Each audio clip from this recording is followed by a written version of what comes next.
नमस्कार। आज की बात में आपका स्वागत है। आज दिल्ली से दिल दहलाने वाली सीसीटीवी फुटेज आई। तस्वीरों ने रोंगटे खड़े कर दिए। साक्षी नाम की नाबालिग बच्ची को साहिल नाम के लड़के ने सरेआम चाकू से कूट डाला। फिर उसने बड़ी बेरहमी से उसका सिर पत्थर से कुचल दिया। हैरानी की बात है कि जिस वक्त साहिल इस बच्ची पर चाकू से वार कर रहा था, वो चीख रही थी, चिल्ला रही थी। उस वक्त गली से लोग गुजर रहे थे। लोग देखते रहे और आंखें बंद करके चले गए। किसी ने हत्यारे को रोकने की कोशिश नहीं की। लड़की की मौके पर ही मौत हो गई। साक्षी की लाश सड़क पर पड़ी रही। लोग उस रास्ते से गुजरते रहे। काफी देर बाद किसने पुलिस को खबर दी। पुलिस लाश को हॉस्पिटल ले गई। रोंगटे खड़े करने वाली इस वारदात का जब सीसीटीवी फुटेज सामने आया तो लोग चौंक गए। अब जो खुलासे हो रहे हैं वो और भी परेशान करने वाले हैं। साक्षी और साहिल की जान पहचान 3 साल से थी। साक्षी ने साहिल से बात करना बंद कर दिया था, इसलिए साहिल ने साक्षी को सरेआम मौत के घाट उतार दिया। लेकिन लड़की के पिता का कहना है कि उन्हें साहिल से दोस्ती के बारे में कुछ नहीं मालूम था, क्योंकि लड़की हिंदू थी, लड़का मुसलमान है। लड़की नाबालिग थी, 16 साल की थी, लड़का 20 साल का है। लड़के ने मुसलमान होने के बावजूद कलावा बांधा हुआ था। इसलिए सवाल उठा, क्या यह लव जिहाद का मामला है? क्या उसने अपना मजहब छुपाया था? सवाल दिल्ली पुलिस पर भी उठे। दिल्ली के लॉ एंड ऑर्डर को लेकर दिल्ली पुलिस को कटघरे में खड़ा किया गया। हालांकि दिल्ली पुलिस ने तुरंत एक्शन लिया। साक्षी के हत्यारे साहिल को बुलंदशहर से गिरफ्तार कर लिया। पुलिस का कहना है कि पूछताछ जारी है, जल्दी सच्चाई सामने आएगी। लेकिन हमारे सामने सवाल है, क्या इस तरह की घटनाएं रोकना सिर्फ पुलिस की जिम्मेदारी है? क्या समाज की कोई रिस्पॉन्सिबिलिटी नहीं है? क्या वो लोग साक्षी की हत्या के दोषी नहीं है जो उस वक्त खामोशी से निकल गए या तमाशबीन बने रहे? जब साहिल साक्षी पर चाकू से वार कर रहा था, पत्थर से उसका सिर कुचल रहा था, लोग खामोश क्यों रहे? सवाल यह भी है कि बेटियों की सुरक्षा के लिए माता पिता क्या करें? क्या लड़कियों के घर से निकलने पर पाबंदी लगा दें? क्या उन्हें दोस्त बनाने से रोकें? क्या उन्हें यह कहें कि दोस्त मजहब देखकर बनाएं? करें तो क्या करें? यह सवाल हर माता पिता के सामने है। सबसे पहले मैं आपको वो सीसीटीवी फुटेज दिखाता हूं जिसे देखकर आपकी रूह कांप जाएगी। इंसानियत और मोहब्बत से यकीन उठ जाएगा। ये सीसीटीवी तस्वीरें दिल्ली के शाहबाद डेरी इलाके की हैं। रात के 8:45 का वक्त था जब साहिल नाम के लड़के ने सरेआम कई लोगों के सामने एक नाबालिग बच्ची साक्षी पर चाकू से लगातार कई हमले किए। साक्षी मार्केट से आ रही थी, तभी साहिल ने उसे बीच रास्ते में रोका और कोई उससे कुछ पूछ पाता, कुछ समझ पाता, उससे पहले ही साहिल ने साक्षी पर चाकू से ताबड़तोड़ हमला करना शुरू कर दिया। साक्षी चीखती रही, चिल्लाती रही, लेकिन उसकी मदद के लिए कोई आगे नहीं आया। इस बेखौफ हत्यारे साहिल ने साक्षी पर चाकू से 16 बार अटैक किया। खून से लथपथ साक्षी जमीन पर बेसुध होकर गिर पड़ी तो साहिल ने पास में पड़ा भारी पत्थर उठाया। 6 बार उसके सिर पर पत्थर से वार किए। साक्षी का सिर बुरी तरह से कुचल दिया।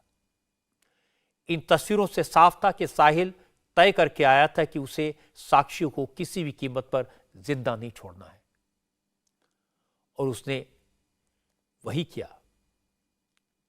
साहिल जिस वक्त गली में मौत का खेल खेल रहा था, यह क्रूरता से साक्षी की हत्या कर रहा था, उस वक्त बहुत सारे लोग वहां से गुजर रहे थे। कैमरे में साफ दिखाई दे रहा है। लोग देखकर आगे बढ़ गए। साक्षी की मदद के लिए कोई आगे नहीं आया। एक शख्स ने साहिल को रोकने की थोड़ी सी कोशिश की। तस्वीर में दिख रहा है, उसने एक बार साहिल का हाथ पकड़ने की कोशिश की, लेकिन साहिल ने उसका हाथ झटक दिया। इसके बाद वो शख्स भी वहां से निकल गया। साक्षी को मौत के घाट उतारने के बाद साहिल बड़े आराम से वहां से निकल गया। किसी ने उसे पकड़ने की, रोकने की कोशिश नहीं की।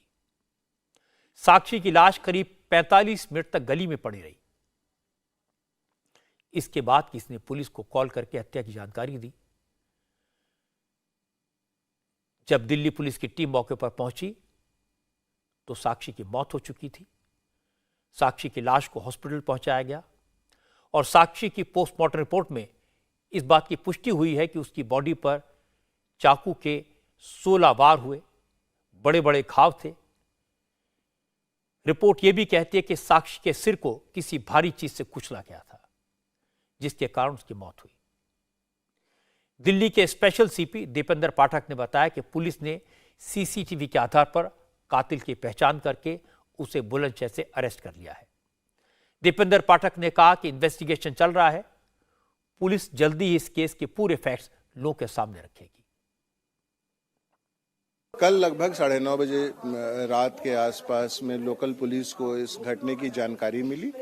इमीडिएटली लोकल पुलिस मौके पे पहुंची, विक्टिम को आइडेंटिफाई किया, जो सीसीटीवी और बाकी लोगों से पूछताछ कर जो एक्यूज्ड है उसको जीरो डाउन किया और उसके आधार पर कई टीमें बनाई गई और उसको डिस्पैच कर दिया गया ताकि हम एक्यूज्ड को जल्दी से जल्दी पकड़ सकें। थोड़ी देर पहले हम लोगों ने यूपी के बुलंदशहर से जो एक्यूज्ड है साहिल, इसको हमने पकड़ा है।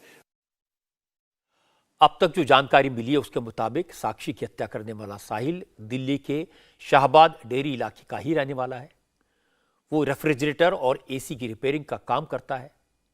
जानकारों का कहना है कि साहिल और साक्षी एक दूसरे को 3 साल से जानते थे।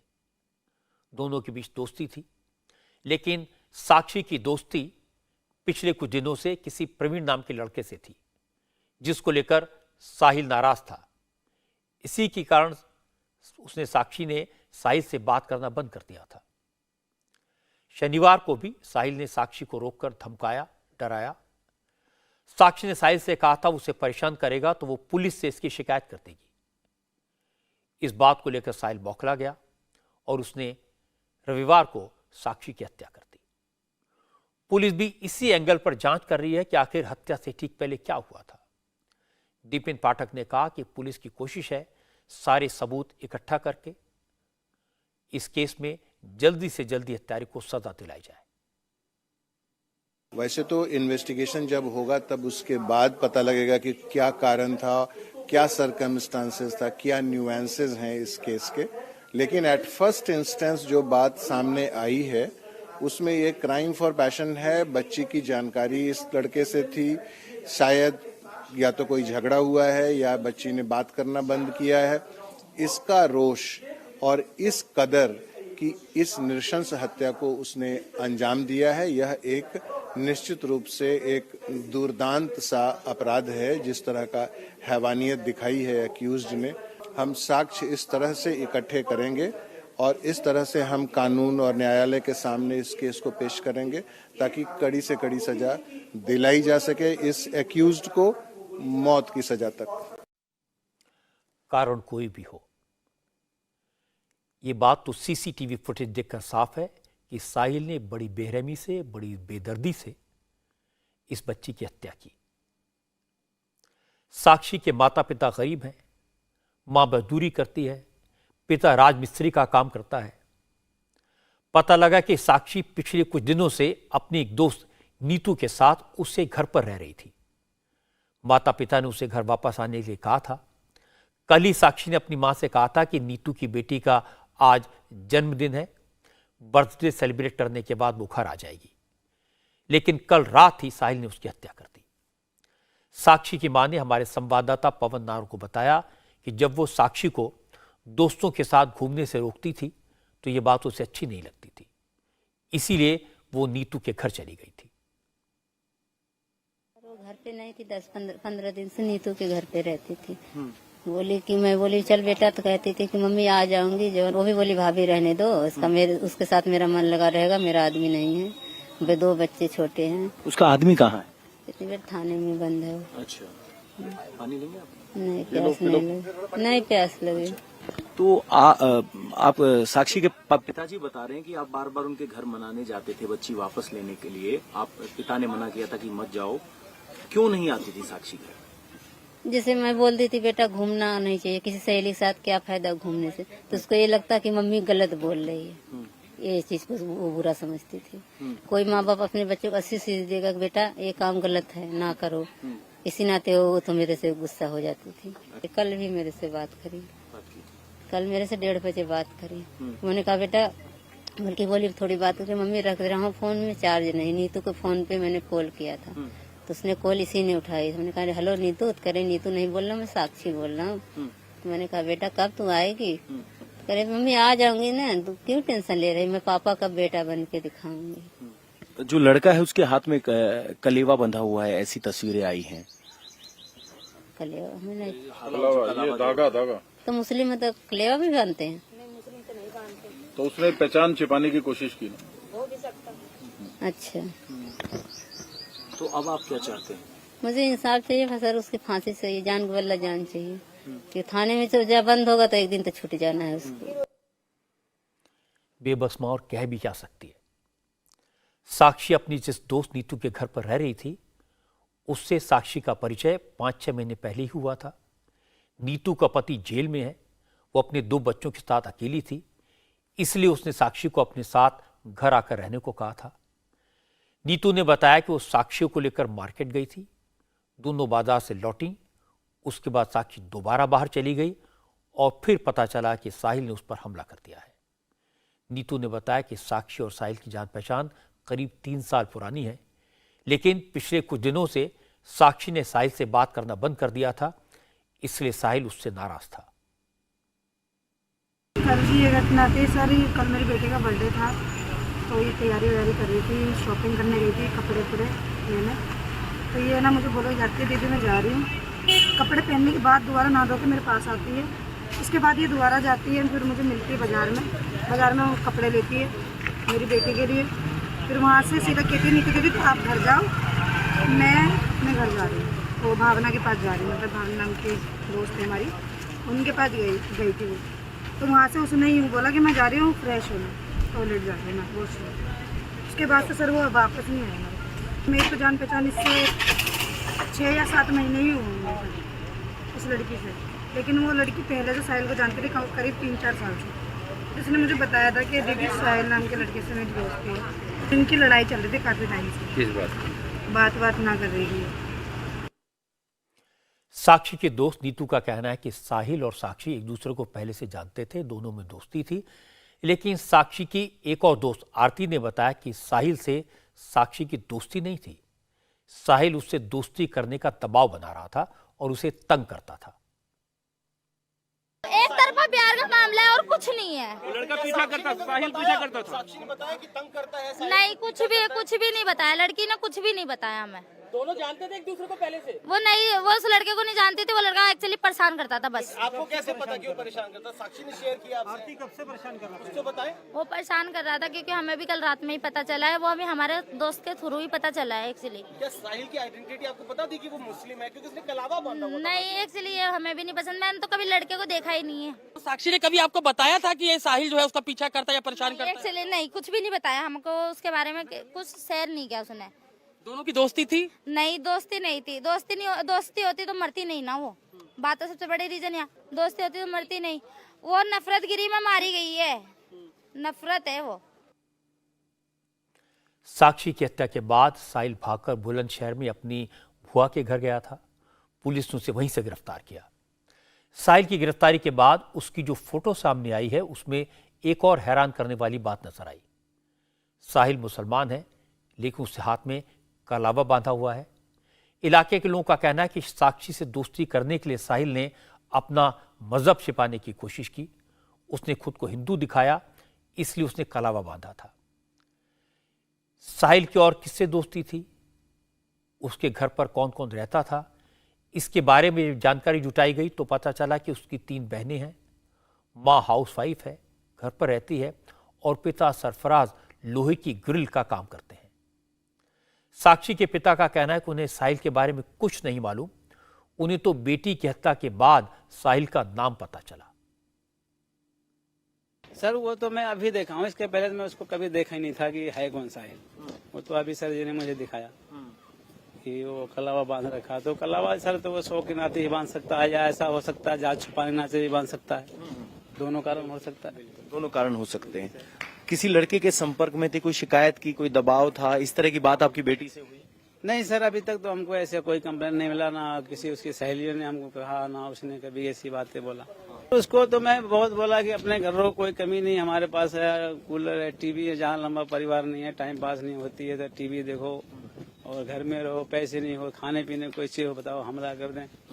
उसको पकड़ कर लाते थे, 1-2 घंटे रहती थी, फिर सर उसी के यहाँ भाग जाती थी। मांग रहा था पुलिस वालों से, मैंने कहा उसकी CCTV का वीडियो मेरे को दे दो। बोले हम नहीं देंगे, तुम उस वीडियो को देख नहीं पाओगे। साक्षी अब इस दुनिया में नहीं है। 16 साल की लड़की को साहिल ने बेरहमी से मार डाला। जिसने भी यह खबर सुनी, जिसने भी तस्वीरें देखी, वो सिहर गया। अब आसपास के इलाकों के लोग उस जगह पहुंच रहे हैं जहां साक्षी की हत्या हुई थी। लोग इस बात पर हैरान हैं, इतनी भीड़ भाड़ी जगह पर कोई इतना बेखौफ होकर इस तरह की हैवानियत कैसे कर सकता है? किसी ने उसे रोकने की हिम्मत क्यों नहीं दिखाई, कोशिश क्यों नहीं की? लोगों ने कहा अगर कोई जरा सी भी हिम्मत दिखा देता, साहिल को रोकने की कोशिश करता, तो साक्षी की जान बच सकती थी। बिल्कुल जान बचाई जा सकती थी अगर थोड़ी हिम्मत दिखाते, लेकिन समस्या ये आदमी डर जाता है अंदर से कि आज मैंने कुछ किया तो उसके 4 दोस्त आके कल मेरे घर पे अकेले को मारेंगे तो क्या करूंगा मैं। हल्ला करते हैं, ऐसी बात नहीं है। 2 आदमी को 4-5 आदमी या 10 आदमी रोक नहीं सकते इस गली में? क्या 10-5 लोग हैं? नहीं, सही बात है? रोकना चाहिए इन लोगों ने। हमारे गली में तो सब शोर हो जाते, अब बच जाते, सब टूट पड़ते लोग। कैसे क्यों मार रहे किसी को? कोई नहीं बचाया, कोई नहीं बचा। आराम से पूरा मार रहा है, पब्लिक देखते जा रही है, आराम से वो मार रहा है। गुस्सा नहीं आया CCTV देख के कि लोग? गुस्सा बहुत आ रही है, गुस्सा तो आ ही रही है। अपने भी बाल बच्चे हैं, लड़कियां हैं, देख के महसूस होता है, लेकिन ऐसा नहीं करना चाहिए जैसे ये कर रहे हैं। जो यहाँ लोग थे उनको मदद करनी चाहिए थी, उनको करनी चाहिए थी मदद। जो देख रहे थे उनको करनी चाहिए थी मदद। अब ये सब कहने का कोई फायदा नहीं है कि अगर कोई हिम्मत दिखाता तो साक्षी की जान बच सकती थी। कड़वा सच तो यह है कि किसी ने हिम्मत नहीं दिखाई, किसी ने हत्यारों को रोकने की जरा भी कोशिश नहीं की। साक्षी की हत्या के केस में महिला आयोग और बाल अधिकार आयोग ने भी दिल्ली पुलिस को नोटिस भेजा है। 48 घंटे में डिटेल्ड रिपोर्ट मांगी है। दिल्ली महिला आयोग के अध्यक्ष स्वाति मालीवाल ने कहा कि दिल्ली पुलिस को बताना चाहिए क्या साक्षी ने इससे पहले कभी पुलिस से शिकायत की थी, अगर की थी तो उस वक्त पुलिस ने क्या एक्शन लिया। एक 16 साल की लड़की को इतनी बुरी तरीके से कत्ल करा गया, बीच सड़क पर दिल्ली देश की राजधानी में कत्ल करा गया। 40 से ज़्यादा बार उसके अंदर चाकू घोंपे गए और फिर उस बेरहम कातिल ने लड़की के सर पे ईंटें मार मार कर उसको मार डाला। और वहाँ से कितने लोग जा रहे हैं, देख रहे हैं हम कि लेडीज़ जा रही हैं, आदमी जा रहे हैं, और किसी ने कोई आवाज़ नहीं उठाई। तो दिल्ली बहुत ज़्यादा महिलाओं और बच्चों के लिए असुरक्षित है, ये हम सब जानते हैं, लेकिन कितनी असंवेदनशील है कि किसी के अंदर ये आवाज ही नहीं आई कि बच्ची की मदद कर दें। हो सकता है वो मदद करते, हो सकता है जोर से चिल्लाते तो लड़की बच जाती। अब ये मसला सिर्फ हत्या का नहीं है, अब इसमें पहचान छुपाकर हिंदू लड़की से रिश्ता बनाने का, लव जिहाद का इल्जाम भी सामने आ गया। साक्षी के हत्यारे साहिल ने हाथ में कलावा बांधा है, इसलिए दिल्ली बीजेपी के नेता कपिल मिश्रा ने कहा एक नाबालिग हिंदू लड़की को कुचल कुचल कर मारा गया है। मारने वाले का नाम साहिल है। अब ये पता लगाना जरूरी है कि दिल्ली की गली गली में कितनी केरला स्टोरी है, इसलिए साक्षी की हत्या की जांच लव जिहाद के एंगल से होनी चाहिए। ये लव जिहाद का मामला है, ऐसे मामले गली गली में निकल के आ रहे हैं। ये साहिल, मोहम्मद साहिल, इसके पिता का नाम सरफराज, इसके हाथ में कलावा क्या कर रहा है? क्यों पहना है कलावा इसने? क्या छिपाना चाहता है? किसको झूठ बोलना चाहता है? ये मामला कोई साधारण क्राइम का मामला नहीं है, ये कोई लॉ एंड ऑर्डर का मामला नहीं है। ये हमारी बेटियों के खिलाफ एक बड़ी साजिश हो रही है लव जिहाद की, उसका मामला है, और इसे लव जिहाद के एंगल से ही जांच करनी चाहिए इस मामले की। इस मामले को देखने का सबका अपना अपना नजरिया है। आम आदमी पार्टी ने साक्षी की मौत को दिल्ली की कानून व्यवस्था से जोड़ा, दिल्ली पुलिस और एलजी को घेरा। सबसे पहले अरविंद केजरीवाल ने ट्विटर पर लिखा कि दिल्ली में अपराधी बेखौफ हैं, एलजी साहब कुछ कीजिए, कानून व्यवस्था आपकी जिम्मेदारी है। इसके बाद केजरीवाल की पार्टी के कई नेताओं ने कहा कि दिल्ली की कानून व्यवस्था का हाल इसलिए बुरा है क्योंकि एलजी साहब का पूरा ध्यान इसी में लगा रहता है कि कैसे केजरीवाल को काम करने से रोका जाए। दिल्ली की कानून व्यवस्था अगर एलजी साहब की 2-3 प्रमुख जिम्मेदारियों में से एक बड़ी जिम्मेदारी है, तो एलजी साहब ऐसा कुछ करते हुए क्यों नहीं दिखाई देते? अमूमन तो एलजी साहब को बहुत शौक है छपने का, और छपने का शौक इतना ज्यादा है कि अपनी जो कार्य सीमा है उसके भी आगे जाके वो खबरें लीक करते हैं। इतना ज्यादा कि अब एलजी हाउस को लीकेज हाउस भी कहते हैं लोग। लेकिन एक ट्वीट उनका मिलेगा फरवरी महीने का, उसके अलावा एलजी साहब कहीं भी धरातल पे दिल्ली की पुलिस और दिल्ली की कानून व्यवस्था को दुरुस्त करते हुए किसी को नजर नहीं आएंगे। आम आदमी पार्टी सीधे सीधे दिल्ली पुलिस पर सवाल उठा रही है, दिल्ली के लेफ्टिनेंट गवर्नर को कटघरे में खड़ा कर रही है। लेकिन विश्व हिंदू परिषद के लीडर विनोद बंसल ने कहा, यह सीधे सीधे लव जिहाद का मामला है। पुलिस साक्षी के हत्यारे को सजा दिलाएगी, लेकिन समाज को भी जागरूक होना पड़ेगा, तभी बेटियों को बचाया जा सकता है। दिल्ली में एक और नाबालिग बेटी हो गई लव जिहादियों का शिकार। दुर्भाग्यपूर्ण बात यह कि ऐसी अनेक घटनाएं पहले भी घट चुकी हैं। 35 बार चाकुओं से हमले किए गए। आज तक दिल्ली पुलिस ने किसी को फांसी नहीं दिला पाई। आखिरकार कौन बांध रहा है उनके हाथ? जानकारी मिली है कि आखिरकार दिल्ली पुलिस को चार्जशीट दाखिल करने से कहीं ना कहीं दिल्ली सरकार भी रोकती है। हिंदू समाज आखिरकार इन जिहादियों का शिकार कब तक होता रहेगा? और वो सेकुलर गैंग आखिरकार क्यों सो जाती है, कहां छुप जाती है जब हत्यारे जिहादी होते हैं और विक्टिम हिंदू होता है? नेता सियासी बातें कर रहे हैं, लेकिन दिल्ली पुलिस की पीआरओ सुमन नालवा ने एक अलग बात कही। सुमन नालवा ने कहा, इस वक्त इंटरनेट का एक्सपोजर बहुत ज़्यादा है, सोशल मीडिया का इन्फ्लुएंस बहुत ज़्यादा है। अक्सर बच्चे इसके खतरों को समझ नहीं पाते, वो ऐसे लोगों के संपर्क में आ जाते हैं जो उनके लिए खतरा बन सकते हैं। उनका कहना है कि साक्षी के साथ जो हुआ उसके पीछे ये भी एक बड़ा कारण हो सकता है। कल देर रात को एक इंसिडेंट के बारे में पता लगा था, और जैसे ही इंसिडेंट का पता लगा उसी समय हमारी टीम्स है, मल्टीपल टीम्स है, उनको फॉर्म कर दिया गया था, और उसके साथ ही एक्यूज को भी आइडेंटिफाई करने की कोशिश की गई थी, जिसमें कामयाबी भी मिली। जो हमारे सोसाइटी में काफ़ी चेंजेस आ रहे हैं, एक एक्सपोनेंशियल लेवल में हम कहें तो हमारी सोसाइटी बदल रही है। उसके साथ ही सोशल मीडिया कह लें या एक वर्ल्ड वाइड वेब जो है, तो उसका एक्सपोजर भी बहुत हाई है। और मैंने देखा है कि ये जो चेंजेस आ रहे हैं उसके साथ ही यंगस्टर्स में थोड़ा रेज का भी इशू आ रहा है।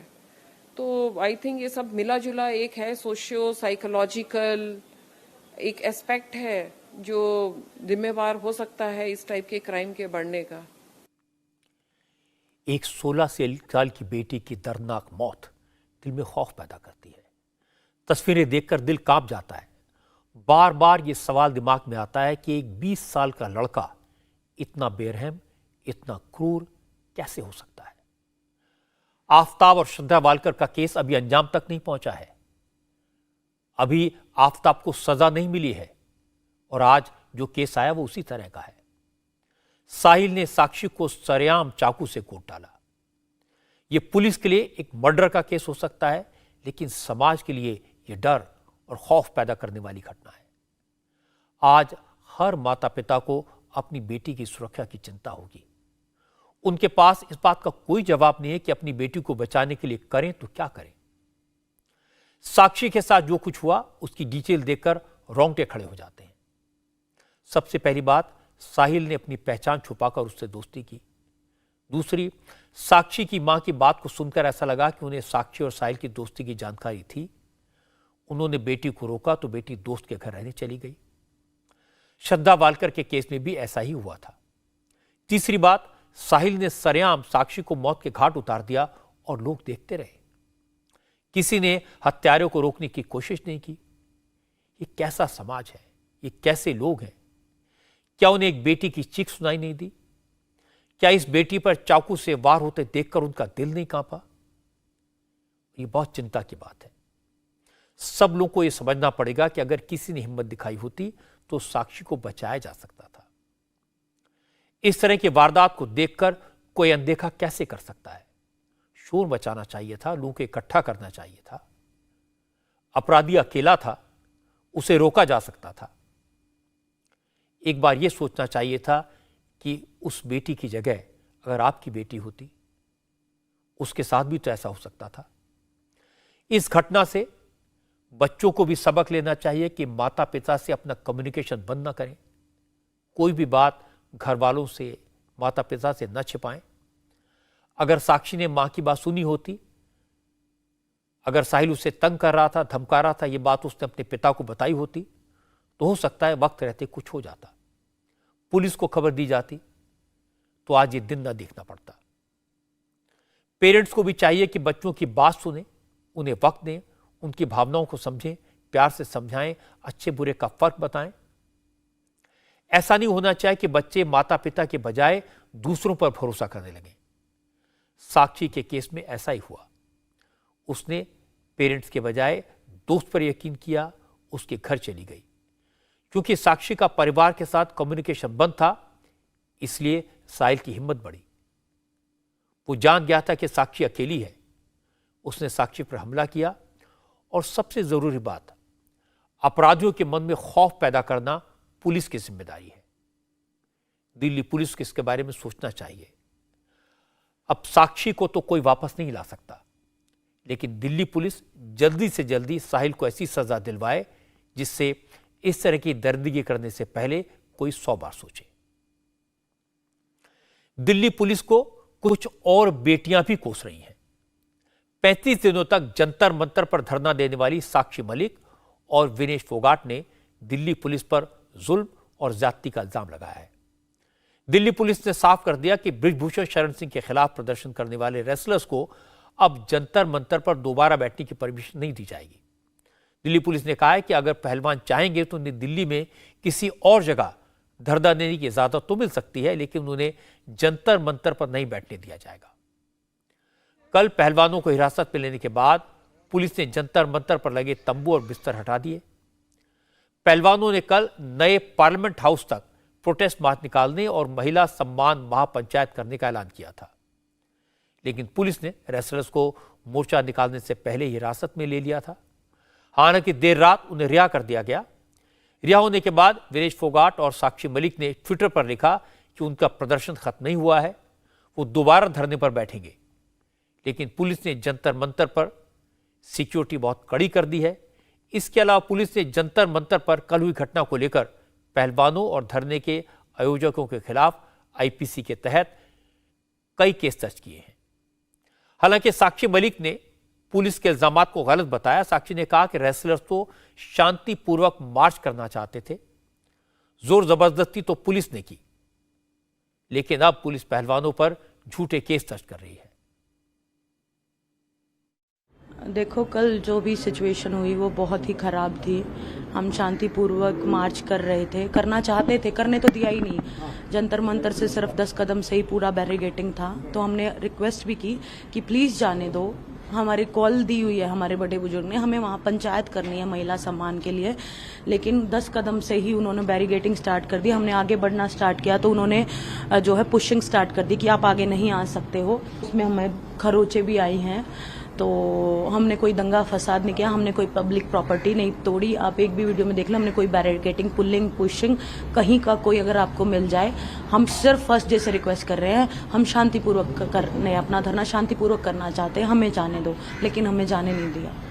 आगे तक की अभी कोई प्लानिंग नहीं है, ना हमने सोचा है। हम बहुत बुरी तरीके से परेशान हैं, थके हुए हैं, मानसिक थके हुए हैं। तो अभी के लिए हमने कुछ नहीं सोचा है और जो भी होगा फिर हम आप लोगों को बता देंगे। दिल्ली पुलिस की प्रवक्ता सुमन दलवा ने कहा कि पहलवानों के बर्ताव को देखते हुए उन्हें अब जंतर मंतर जैसे सेंसिटिव इलाके में धरना देने की परमिशन नहीं दी जा सकती। डीसीपी सुमन दलवा ने कहा कि पुलिस पिछले 35 दिनों से पहलवानों से लगातार कोऑपरेट कर रही थी, उन्हें बिजली पानी जैसी तमाम सुविधाएं दी जा रही थी, लेकिन रेसलर्स ने रविवार को जो कुछ किया उसके बाद उन्हें कोई रियायत नहीं दी जा सकती। देखें तो कल हमारे लिए भी बहुत महत्वपूर्ण दिन था। हम लोग सब बहुत बिजी थे, सिक्योरिटी बहुत हाई थी क्योंकि हमारी नई पार्लियामेंट का उद्घाटन होना था और कोई भी लॉ एंड ऑर्डर एजेंसी है इस मौके के ऊपर अपनी अटेंशन डाइवर्ट नहीं करेगी और परमिशन नहीं देगी। तो रेस्लर्स ने वही दिन चुना, टाइम भी वही चुना जिसमें इनको परमिशन कहीं भी जाने की नहीं दी जा सकती थी उस एरिया में। फिर भी जब इन्होंने अपनी जिद पर अड़े रहे और इन्होंने अपना मार्च शुरू किया तो इनको बैरिकेड्स पर रोका गया, लेकिन इन्होंने वो बैरिकेड्स तोड़े। एक बैरिकेड तोड़ा, उसके ऊपर से जंप किया, दूसरे पर, फिर तीसरे के ऊपर इनको हमें डिटेन करना पड़ा और फिर इनको डिटेन करके फिर शाम तक इनको छोड़ दिया गया। एफआईआर भी दिल्ली पुलिस ने इसमें रजिस्टर किया जी, इसमें लीगल एक्शन भी लिया गया नई दिल्ली डिस्ट्रिक्ट की वजह से की तरफ से और उसमें जो भी कार्रवाई है वह की जाएगी। रेसलर्स ये कह रहे हैं कि वो दोबारा जो है वो जंतर मंतर पे आ सकते हैं, जिस तरीके से साक्षी मलिक ने भी कल ट्वीट किया था। तो अगर वो दोबारा आते हैं तो क्या उनको दोबारा जंतर मंतर पे बैठने दिया जाएगा? उनके पास्ट कंडक्ट को देखते हुए और जो लॉ एंड ऑर्डर की सिचुएशन पैदा होती है तो उनको जंतर मंतर पर तो नहीं बैठने दिया जाएगा, लेकिन अगर वह अपनी रिक्वेस्ट देते हैं तो किसी और स्थान पर अगर वो प्रोटेस्ट करना चाहते हैं तो उसको कंटेम्पलेट करके उसकी परमिशन दी जा सकती है। कल पुलिस ने जिस तरह से महिला पहलवानों के साथ व्यवहार किया था, जिस तरह से उन्हें घसीटा गया था, वो वीडियोस देखने के बाद कई बड़े प्लेयर्स ने, मेडल विजेताओं ने पहलवानों को सपोर्ट किया है। ओलंपिक में मेडल जीतने वाले एथलीट नीरज चोपड़ा ने महिला पहलवानों की गिरफ्तारी का वीडियो शेयर करते हुए लिखा, हम अपने चैंपियन से इससे बेहतर बर्ताव कर सकते थे। ओलंपिक का गोल्ड मेडल जीतने वाले शूटर अभिनव बिंद्रा ने भी महिला पहलवानों के साथ बदसलूकी पर दुख जताया और कहा कि महिला पहलवानों के साथ हुए बर्ताव की तस्वीरें देखकर वो रात भर सो नहीं पाए। फुटबॉलर सुनील छेत्री ने भी महिला पहलवानों के साथ हुई बदसलूकी पर अफसोस जाहिर किया। सुनील छेत्री ने कहा कि आखिर महिला चैंपियंस के साथ ऐसे बर्ताव की क्या जरूरत थी। रेसलर्स को जंतर मंतर से हटाए जाने पर सियासत भी खूब हुई। कांग्रेस, तृणमूल कांग्रेस, आम आदमी पार्टी और समाजवादी पार्टी जैसे कई विरोधी दलों ने महिला पहलवानों के साथ हुए बर्ताव को लेकर केंद्र सरकार पर हमला बोला। दिल्ली सरकार के मंत्री सौरभ भारद्वाज ने तो इस मुद्दे को हिंदुत्व और राष्ट्रवाद से जोड़ दिया। सौरभ भारद्वाज ने कहा, अब तो बिल्कुल साफ हो गया कि बीजेपी का हिंदुत्व भी नकली है और राष्ट्रवाद भी दिखावा है। वो अपने न्याय के लिए सड़क पर 1 महीने से ज़्यादा से वो खिलाड़ी बैठे हैं और केंद्र सरकार उन खिलाड़ियों के साथ नहीं, उस सेक्सुअल मोलेस्टेशन के अपराधी, अभियुक्त, एक्यूज्ड के साथ खड़ी है। आप सोचिए, आप उस देश के बारे में और उसकी केंद्र सरकार के बारे में क्या राय बनाएंगे। आज पूरे हिंदुस्तान के बारे में ये राय पूरा संसार, पूरा विश्व बना रहा है और इसकी जिम्मेदार सिर्फ और सिर्फ भारतीय जनता पार्टी है। बड़ी बड़ी राष्ट्रीयता की बात करने वाले, हिंदुओं के हितों की बात करने वाले भारतीय जनता पार्टी के लोग आज मौन बैठे हैं। क्या इन लड़कियों से बड़ी कोई राष्ट्रभक्त हो सकता है देश में? क्या इन लड़कियों से ज़्यादा कोई हिंदू हो सकता है इस देश में? फिर क्यों भारतीय जनता पार्टी आज चुप बैठी है? क्योंकि इनकी राष्ट्रभक्ति भी नकली है और इनका हिंदुवाद भी नकली है। समाजवादी पार्टी के अध्यक्ष अखिलेश यादव ने कहा, जब बीजेपी को वोट लेने थे तब वो बेटी बचाओ बेटी पढ़ाओ का नारा लगा रही थी और जब वोट मिल गए तो बेटियों को पिटवा रही है। बीजेपी को जब वोट चाहिए था तो बेटी बचाओ का नारा था और जब वोट मिल गया उसके बाद उन्हें अपमानित कर रही हैं लोग। ये बेटियां और इस देश की नारियां और इस देश के खासकर महिलाएं इस अपमान को भूलेंगी नहीं। ओलंपिक में मेडल जीतने वाले रेसलर योगेश्वर दत्त ने प्रदर्शन कर रहे पहलवानों को सियासी मोहरा न बनने की सलाह दी। योगेश्वर दत्त ने कहा, कल नई पार्लियामेंट का उद्घाटन था, ऐसे मौके पर विपक्षी दलों ने पहलवानों के कंधे पर रखकर बंदूक चलाई और रेसलर्स विरोधी दलों की चाल में फंस गए, इसीलिए गड़बड़ हुई, वरना इससे पहले तो धरना चल रहा था, किसी ने नहीं रोका था।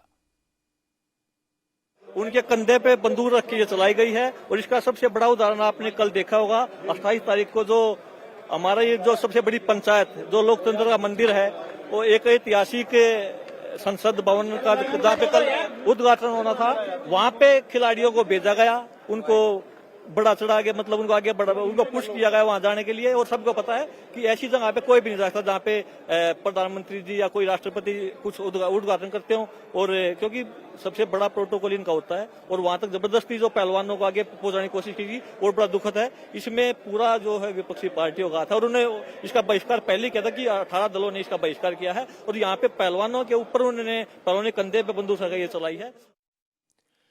हमारी चैंपियन पहलवानों का मामला इस कदर बिगड़ गया है कि इसे संभालना अब किसी के लिए भी मुश्किल होगा। इसमें हर कोई अपने अपने लेवल पर जिम्मेदार है, हर कोई कहीं ना कहीं इसका दोषी है। सबसे बड़ी बात है कि पुलिस को पहलवान बेटियों के साथ इस तरह जोर जबरदस्ती नहीं करनी चाहिए थी, उन्हें सड़क पर घसीटना नहीं चाहिए था। बल प्रयोग की ये तस्वीरें गुस्सा दिलाती हैं। जो भी देखेगा उसकी सिंपैथी इन प्लेयर्स के साथ होगी। अगर तर्क यह है कि रेसलर्स ने पुलिस की परमिशन के बिना पार्लियामेंट जाने की कोशिश की, बैरिकेड तोड़े, कानून तोड़ा और पुलिस के लिए उन्हें रोकना जरूरी था, लेकिन क्या इसके लिए इस तरह की फोर्स का इस्तेमाल करना जरूरी था?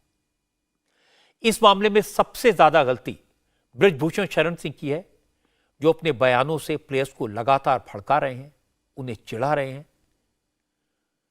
उन्हें अपनी जुबान पर लगाम लगानी चाहिए और मामले को और ज्यादा उलझाना नहीं चाहिए। गलती खेल मंत्रालय की भी है, जिसने मामले को इतना ज्यादा बढ़ने दिया। ऐसी क्या मजबूरी थी कि समय रहते इस मामले को सुलझाया नहीं गया? आज ये कहना कि प्लेयर्स पॉलिटिकल गेम का शिकार हो गए हैं, बेमानी है। ये प्लेयर्स तो शुरुआत में नेताओं को अपने से दूर रख रहे थे। इन्हें पॉलिटिकल हाथों में क्यों जाने दिया? राजनीतिक दलों को इसका फायदा उठाने क्यों दिया? कोई भी प्रॉब्लम न तो पुलिस की ताकत से सुलझ सकती है, न टेंट उखाड़ने से।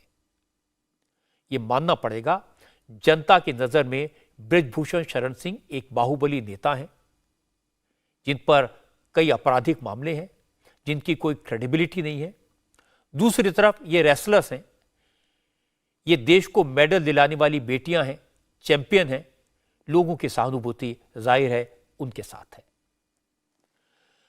कर्नाटक में मिली जीत से उत्साहित कांग्रेस अब मध्य प्रदेश, राजस्थान और छत्तीसगढ़ चुनाव की तैयारी में जुट गई है। आज मल्लिकार्जुन खड़गे और राहुल गांधी ने मध्य प्रदेश और राजस्थान के अलावा पंजाब और दिल्ली के नेताओं के साथ भी मीटिंग की। मध्य प्रदेश में चुनाव की रणनीति पर बात करने के लिए कमलनाथ अपनी पूरी टीम के साथ दिल्ली पहुंचे थे। करीब 1 घंटे की मीटिंग के बाद कमलनाथ मीडिया से बात करने के लिए आए। कमलनाथ कुछ बोलते इससे पहले राहुल गांधी ने माइक संभाल लिया और दावा किया कि मध्य प्रदेश में इस बार कांग्रेस 150 सीटें जीतेगी। राहुल से जब पूछा गया सरकार बननी तय है तो यह भी बता दीजिए चीफ मिनिस्टर कौन होगा, इस पर राहुल गांधी हंसकर वापस चले गए। हमारा डिस्कशन हुआ, लंबा चौड़ा डिस्कशन हुआ और हमारी इंटरनल असेसमेंट है कि 136 मिली कर्नाटक में।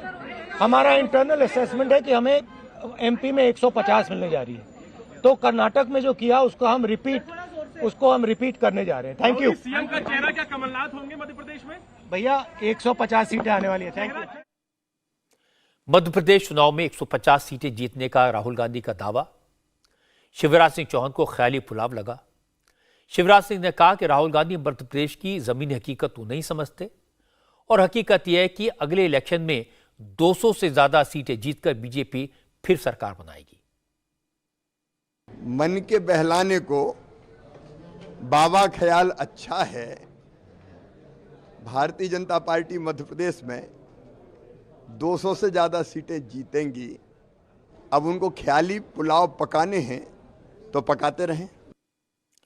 हालांकि कमलनाथ ने कहा कि कांग्रेस मध्य प्रदेश में कर्नाटक का इतिहास दोहराएगी। कमलनाथ ने कहा कि मध्य प्रदेश के लोगों को भी कर्नाटक की तरह गारंटी दी जा रही है और सारी गारंटीज पूरी होंगी। 4 महीने बचे हैं चुनाव में, तो कैसी रणनीति बनाई जाए और आज मध्य प्रदेश का भविष्य कैसे सुरक्षित रखा जाए, इस पर चर्चा हुई। आज प्रश्न केवल कांग्रेस पार्टी का नहीं है, पर पूरे मध्य प्रदेश की भविष्य का है कि कैसा मध्य प्रदेश हम चाहते हैं। मुद्दों पर बात करी कि कौन कौन से हमारे प्रमुख मुद्दे होंगे, कौन कौन किस आधार पर हम चुनाव लड़ेंगे और इसमें सब एकता के साथ मैदान में उतरेंगे। हमने शुरुआत कर दी है, हमारी नारी सम्मान योजना है, हमारे किसानों के लिए है, हमारे गैस सिलेंडर की बात है, कुछ अभी कर रहे हैं, कुछ आने वाले समय करेंगे। ये भी तो आपको इंतजार करनी है। सब गोलियां हम साथ थोड़ी ना चलाएंगे। कांग्रेस के दावे पर मध्य प्रदेश के सरकार में मिनिस्टर विश्वास सारंग ने कहा कि राहुल को कमलनाथ जो लिखकर दिया होगा उन्होंने वही कह दिया होगा। विश्वास सारंग ने कहा राहुल को तो ये भी नहीं पता होगा कि 150 का मतलब क्या होता है। अब दिन में भी वो सपने देखने लगे हैं। वैसे एक कहावत है कि मेरी मौसी को मूछें होंगी तो मैं उन्हें मामा कहूंगा। ना 150 सीटें आएंगी ना सरकार बनाएंगे। और राहुल गांधी जी केवल झूठ और फरेब के बयान देने के आदी हो गए। और ये 150 उनसे पूछ लो कि 149 के बाद एक जोड़ने से 150 आता है या 140 के बाद एक जोड़ने से, उनको मालूम ही नहीं होगा 150 आई कहां से उनके पास। उनको गणित आता नहीं है, उनको बोलना आता नहीं, किसी ने स्क्रिप्ट पे लिख दिया होगा। तो ऐसी जवाबी जमा खर्चे से काम नहीं चलता। धरातल पर आकर देखो, पूरा साफ है। कांग्रेस के लिए कोई स्थान नहीं है मध्य प्रदेश में। जनता ने कांग्रेस के शोरूम और दुकान दोनों बंद कर दिए, ताला लग गया है। इसमें कोई शक नहीं कि कांग्रेस कर्नाटक में मिली ऐतिहासिक जीत से उत्साहित है। कांग्रेस को लगता है कि मध्य प्रदेश में चांस है, यहां कर्नाटक का फॉर्मूला लगाया जा सकता है। इसीलिए कांग्रेस ने अभी से 500 रुपए में गैस सिलेंडर, 200 यूनिट तक मुफ्त बिजली और महिलाओं को हर महीने 1500 रुपए देने का वादा कर दिया है। कमलनाथ को लगता है कि कांग्रेस की गारंटीज और बीजेपी की सरकार की 20 साल की एंटी इनकम्बेंसी इस बार कामयाबी दिला सकती है। बस एक दिक्कत है, कांग्रेस की गुटबाजी, आपसी लड़ाई। इसीलिए इस प्रॉब्लम को दूर करने की कोशिश अभी से शुरू हो गई है। चुनाव राजस्थान में भी है और गुटबाजी राजस्थान में भी साफ दिखाई दे रही है। इसीलिए आज मल्लिकार्जुन खड़गे ने अशोक गहलोत और सचिन पायलट दोनों को दिल्ली बुलाया, दोनों से बात की। शाम 6 बजे अशोक गहलोत खड़गे से मिले। इस मीटिंग में राहुल गांधी और केसी वेणुगोपाल भी मौजूद थे। 2 घंटे तक गहलोत के साथ बात हुई। फिर सचिन पायलट को बुलाया गया।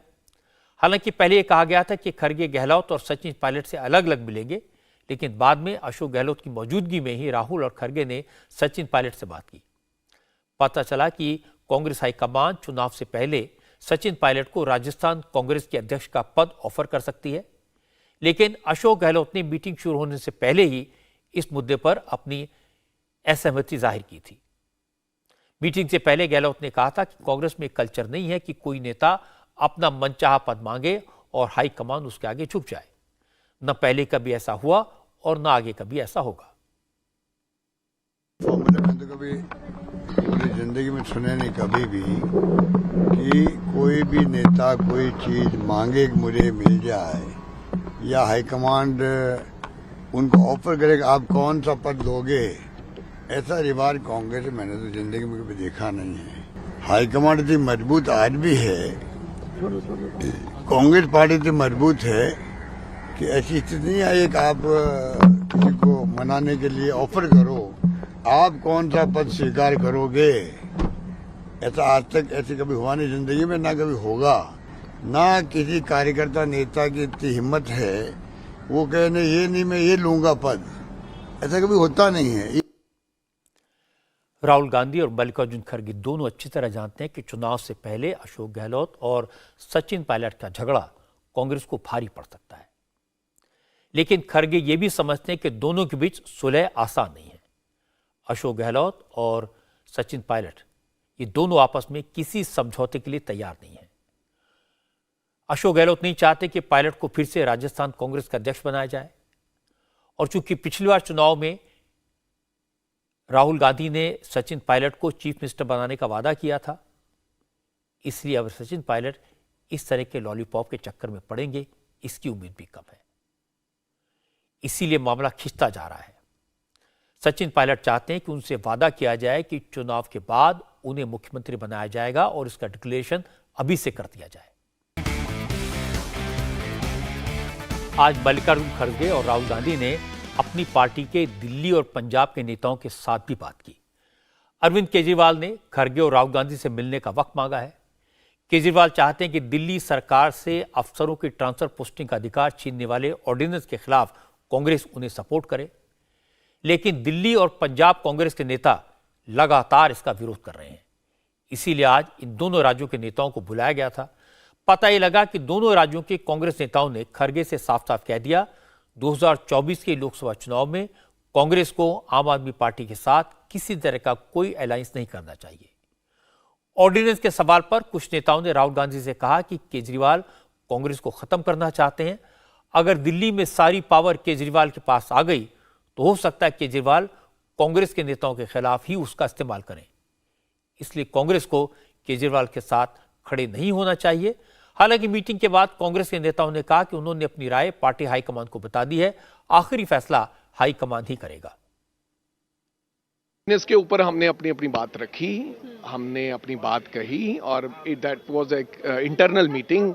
मैं आपको वो मीडिया के सामने नहीं रखना चाहता, लेकिन हमें पूर्ण विश्वास है कि जो बहुमत लोगों का राय थी उसके मुताबिक ही फैसला खरगे साहब और राहुल गांधी जी ले। बहुत से लोगों की अपनी अलग अलग राय थी, ऐसी भी कुछ राय थी। दिल्ली में कांग्रेस के नेताओं की मीटिंग पर आम आदमी पार्टी के नेताओं की नजर थी। दिल्ली सरकार में मंत्री सौरभ भारद्वाज ने कहा कि दिल्ली के कांग्रेसी नेता तो बीजेपी के साथ मिले हुए हैं, इसलिए फैसला कांग्रेस हाईकमान को खुद करना चाहिए। देखिए, दिल्ली कांग्रेस के कुछ नेता तो भारतीय जनता पार्टी के समन्वय में हमेशा से काम करते हुए दिख रहे हैं, दिखते आए हैं। जब जब एलजी साहब को शिकायत करनी हो तो भारतीय जनता पार्टी ने कांग्रेस के नेताओं का साथ लेते हुए उनसे एलजी को शिकायत करवाई है। ये सारी चीज़ें पब्लिक डोमेन में है। मैं समझता हूँ कांग्रेस का राष्ट्रीय नेतृत्व इसके ऊपर क्या निर्णय लेता है वो बहुत ज़रूरी है। स्टेट यूनिट्स तो हर पार्टी की स्टेट यूनिट्स जो हैं अपने अलग अलग बयान देती रहती हैं। मेन बात यह है कि इनकी जो राष्ट्रीय इकाई है, इनकी जो राष्ट्रीय लीडरशिप है, वो क्या निर्णय लेती है। ये तो कोई सीक्रेट नहीं है कि दिल्ली और पंजाब दोनों जगह कांग्रेस की सरकारें थी। केजरीवाल ने दोनों राज्यों में कांग्रेस को कमजोर करके अपनी जमीन बनाई, अपनी सरकारें बनाई। इसीलिए दोनों राज्यों के नेता कभी नहीं चाहेंगे कि कांग्रेस केजरीवाल के साथ किसी तरह का समझौता करे, किसी भी मुद्दे पर उन्हें सपोर्ट करे। अब दिक्कत है कि लोकल लीडरशिप की अपनी सोच है, लेकिन नेशनल लीडरशिप के ऊपर तमाम तरह के प्रेशर होते हैं। इसलिए ऐसे मुद्दों पर फैसला आसान नहीं होता और ये लटका रहता है। आज नरेंद्र मोदी की सरकार के 9 साल पूरे हो गए। इस मौके पर दिल्ली के बड़े बड़े नेताओं ने पूरे देश में प्रेस कॉन्फ्रेंसेस करके मोदी सरकार का रिपोर्ट कार्ड पेश किया। निर्मला सीतारमण, पीयूष गोयल, डॉक्टर जितेंद्र सिंह, अनुराग ठाकुर, हरदीप सिंह पुरी, अश्विनी वैष्णव जैसे तमाम नेताओं ने अलग अलग राज्यों में सरकार की उपलब्धियां गिनाई। बीजेपी के मुख्यमंत्रियों ने भी इस मौके पर लोगों को बताया कि पिछले 9 साल में देश की दशा और दिशा कैसे बदली, कितना सुधार हुआ। लखनऊ में योगी आदित्यनाथ भी इस कार्यक्रम में शामिल थे। योगी ने कहा कि मोदी सरकार के 9 साल के राज के बाद अब दुनिया को नया भारत दिख रहा है। योगी ने कहा दुनिया में भारत का सम्मान बढ़ा है। मोदी के शासनकाल में देश की सीमाएं सुरक्षित हुई हैं और कल्याणकारी योजनाओं से देश के हर तबके का भला हुआ है। कि पिछले 9 वर्ष का जो एक कालखंड है, यह एक नए भारत का दर्शन हम सब कर रहे हैं। आज वैश्विक स्तर पर आप देख सकते हैं भारत को किस प्रकार का सम्मान मिल रहा है। पहली बार हो रहा है जब जैसे को तैसे का जवाब भारत दे रहा है। भारत की सीमाएं सुरक्षित हैं, पहले की तुलना में सुदृढ़ हुई है। देश के अंदर आंतरिक सुरक्षा की स्थिति बेहतर हुई है। जनधन अकाउंट का परिणाम है डिजिटल बैंकिंग और डीबीटी का लाभ आज हर व्यक्ति ले पा रहा है और भ्रष्टाचार पर प्रहार का यह सबसे बड़ा माध्यम बना। प्रधानमंत्री जीवन ज्योति बीमा योजना, देश के अंदर इसका कवरेज जो लाभार्थी हैं 13 करोड़ 53 लाख हैं, तो उसमें से 1 करोड़ 46 लाख उत्तर प्रदेश के अंदर हैं। एक स्वाभिमानी भारत, एक समर्थ भारत, एक सशक्त भारत, यही प्रधानमंत्री मोदी जी का विजन है और उनके इस विजन के साथ पूरा भारत आज मजबूती के साथ आगे बढ़ता हुआ दिखाई दे रहा है। उनके यशस्वी नेतृत्व में भारत दुनिया की तीसरी बड़ी अर्थव्यवस्था बहुत शीघ्र बनेगा।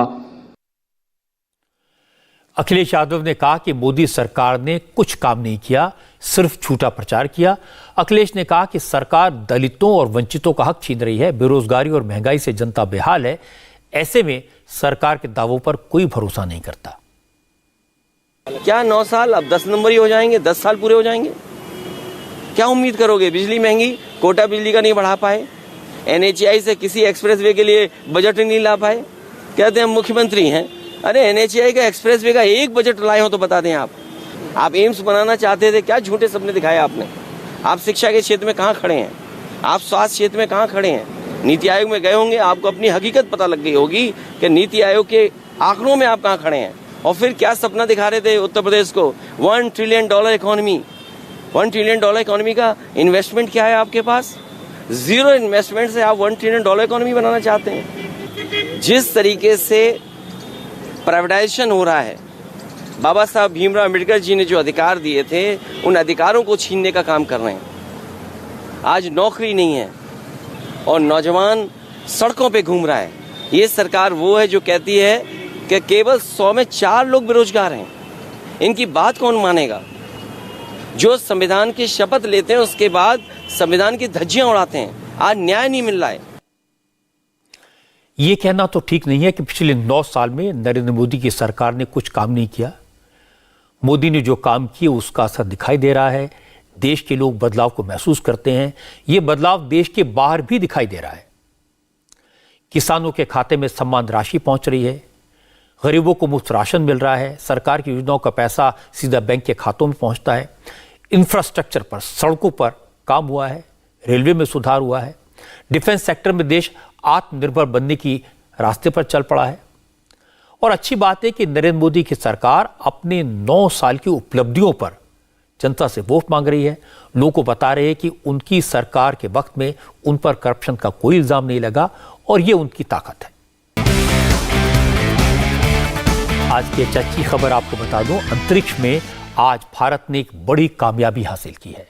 आज इसरो ने स्वदेशी GSLV रॉकेट से नेविगेशन सैटेलाइट को ऑर्बिट में पहुंचा दिया।